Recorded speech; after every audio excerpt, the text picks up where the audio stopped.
So I know what you're thinking, really cheerful, right? So, Art, you made this movie, I've got to start with you. So Art, when folks read your bio, it's clear in there that you've just had extraordinary success, in the world of financial investment, venture capitalism. You've even got an Oscar for being an executive producer of 20 Feet from Stardom. I don't know if anybody's seen it. Why this? Why start a nonprofit with a clarion call around this issue, specifically around the future of work and the future of employment? Well, thank you. Thank you for inviting me, having us, and thank you for auditioning our piece, Slope of the Curve here. We actually met, I guess what it was, November? Yep. Yeah. It was up here in San Francisco. It was a conference that Hope Street Group and LinkedIn were jointly holding. And the Hope Street people asked me to come up and say a few words at the beginning of the conference and then show this piece. And then just happened to sit next to this gentleman here. And he asked me the question, he said, Art, so what are the solutions in education? And I said, that's not my job. That's the job of these people. And I'm not an educator, but I am a guy who thinks a lot about sort of big issues. And the way this one, and what I had said to him is, I said, what you ought to do is think about showing our pieces to those who are experts in education. Because they are the ones that if you stimulate the thought process, then some really interesting ideas and solutions might come out of it. Anyway, to your specific question, as you mentioned, I've done many different things. And one of the things I've done a lot of stuff in the media world.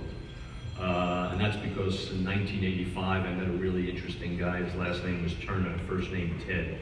And I became the investment banker for Turner Broadcasting. So the idea of storytelling and news and all, I'll give Ted the initial credit for that. But I also, as you made reference, I ended up totally by accident entering the high-tech world in a very dramatic way, and that has been something I've done for quite a while. So I saw how quickly technology was changing everything in our lives, not just jobs, but everything. And then in 2002, I made my first investment in an early stage education technology company. And my motivation was, I have 3 children, all now grown out of college, but 3 children who are going to the finest private schools in Los Angeles. And as all of you know, you could be 4 miles down the road and find a very different educational experience. And I decided that education technology was possibly a very interesting way to not educate, but to scale good education. And it's really those combination of those things that all of a sudden, 3.5 years ago, at a dinner in New York City, held by a major financial institution, there was a who's who of fund managers and corporate executives were there, and something was said. The speaker was Dr. Larry Summers. He said something that took it all in the back of my head and brought it together. And when he and I went back and forth with questions and answers. And when he left the stage, I was amazed. The reason I'm here is because at least, there were about 150 guests, at least somewhere between 5, 6, 7 different guests at different times. None of them knew me. All chased me down, including one guy chased me into the men's room. All of them saying, my God, I can't believe I've never thought about this. Right? And I said, if the fund managers and corporate executives in New York aren't thinking about these issues, then the average American isn't thinking about it, and we better get moving. And that's where this started. Thanks. So as you notice, when we line folks up here, we're starting with the end in mind. The world of work, working backwards, post-secondary education, and then K-12. Because that's really important when we think about Europe, because the path for our kids should be with the end in mind. So let me move to you, Alonzo. This is Alonzo Cantu from the Valley. And he's got so many titles, you'll notice in the bio that his title that he listed is community developer, which is really true. That's what he's about. The reason he is here, by way of context to my first question, is this. Alonzo is an employer across so many different sectors. In some ways, it's kind of hard to believe. So he owns the largest minority-owned bank in the country, the largest construction development company in South Texas, Doctors Hospital, which you just heard about, and the sports and entertainment industry, you know, the farm team for the Houston Rockets, professional soccer team. He is employing people across so many domains, which is why we wanted him to be here to speak to this issue. So Alonzo, when you watch this video, what was your reaction both in terms of your current workforce needs in the Valley, but also in terms of anticipating your future workforce needs? Well, first of all, thank you for having me here. I now feel like George Bush next to Bill Clinton. I'm very plain-spoken and short. For me, it's important that I employ people for some reason. And I've been doing construction longer than banking. And I think the key is keeping up with the changes in technology and innovations. I think that happens in my workforce. And I've seen it happen across the board. But to me, it's important that whatever you do when you teach your kids, you need to make sure that you train for a job that can exist.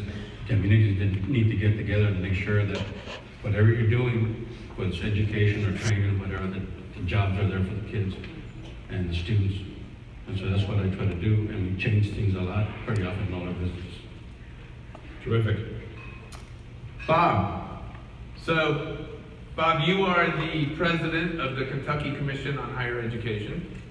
At one point, you were the chancellor of the New York State system. But clearly, really, your greatest role is that in Kentucky, you are the Uber lead of the Kentucky Gear Up program. With my brother Aaron Thompson over here at the helm.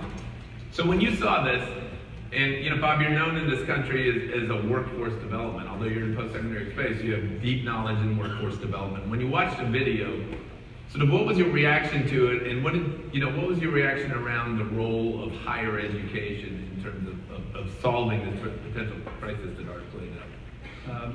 Well, first, Rajat, thank you. It didn't take many calls to get me, by the way. But and to my Bob was easier. To my Kentucky Gear Up team and our Pritchard Committee Student Voice team, we're so thrilled that you're here. You know, we've been thinking about these issues for a long time, and Art, I'm frankly so energized by what you've done and what you've created. It highlights these forces that are at work, and I have to say, by the way, that while corporate executives and Wall Street people may not see this, the people who are working in our factories and working in, you know, Panera bagel places are seeing every day the impact of automation. The challenge, as I see it, for higher education, but obviously for K-12, is reconstructing an education system that understands what these challenges are and is designed to embed the kinds of skills and capabilities in our students that are the least likely to be replaced by automation. And so doing that requires getting our faculty together, looking at the disciplines that we're currently pursuing, deciding whether or not encouraging students to major in subjects that may have very little utility today in the workplace may be the wrong thing. I think it was yesterday or the day before, there was an op-ed in the Wall Street Journal talking about doing away with foreign language study because what kids really need to know is computer software coding. And that language is ultimately going to be more important as English becomes pervasive on the internet. Now, whether that's right or wrong, we can have that discussion, but at least somebody is thinking about these things, and certainly in higher ed, we need to think about them and act on them. And then the other thing is to produce a core of teachers for our public school system that have the capacity to bring about the kinds of fundamental change in our education system that all of this requires. Just one other point. I suspect some of you have one of these, and particularly for our young people. This is the lousiest piece of technology you're going to deal with in your life, because it's going to keep getting better 5 years from now, 10 years from now. So think about what that means as a working life of 40 or 50 or 60 years as people live longer. Will require responding to changes in technology on a much more frequent basis than we have. Terrific. Michael, you are the superintendent of the Anaheim Union High School District, a great partner to our Fullerton Gear Up program. And you're also nationally known and received awards about your work in this specific area. You were the co-chair of the P21 Council in California, which is all around skill development, workforce skill development. And as you know, Gear Up starts mandatorily no later than the 7th grade in working with students. And so what is the role here of K-12 when education has traditionally been so disconnected from the labor market in terms of creating career readiness of our students? Thank you. Thanks for the question. And Art, thank you for Working Nation and that video. That really is a mic drop for all of us. And I think we need to re-examine our drivers. First of all, I want to just quickly mention Anaheim Union High School District. People think of Anaheim, they think of Disneyland, and that we have a lot of money. But think more of Las Vegas and think about the Strip and a couple blocks away from the Strip. That's Anaheim. We have 80% free and reduced lunch. We have 4,200 McKinney-Vento homeless students and a very large sector of Latinos and English learners. So we're very much embedded in this challenge for all of us. But on Art's website, Working Nation, which I really encourage you to really examine, there's all kinds of information on there. And because many of us speak educators, we're looking for analogies, what really captures the shift. And for me, there's one of the articles talks about, it brings up the old fish adage where you give a man a fish. And it goes like this: if you give a man a fish, he eats for a day. If you teach a man how to fish, he eats for a lifetime. But if you teach a man how to learn, not only does he eat for a lifetime, but he doesn't have to eat fish every day.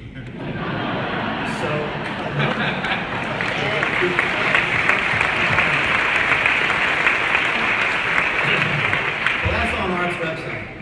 But I love that because we've been either giving students fish or we've been teaching them how to fish in a world that we need to teach them how to learn and navigate this complex it's really a coming Great Depression, 30 to 40% unemployment in America in a decade. So it's very, very big. And Michael Fullen, who speaks to many of us, talks about the drivers for education. We need to reframe the drivers to college and career readiness and success and beyond, right? And for us in California, we're lucky because we have the 4 C's that's embedded in our Common Core standards. And that's part of the P21 group. Collaboration, creativity, communication, and critical thinking. And we've added a 5th C to be part of our drivers, that's compassion. I think that's going to be really, really important as we go forward. The 5 C's, shifting the drivers so that we can give instruction every day, but also have programs and partnerships with business and nonprofits to become future ready. Terrific. All right, I don't know. Thank you. Please.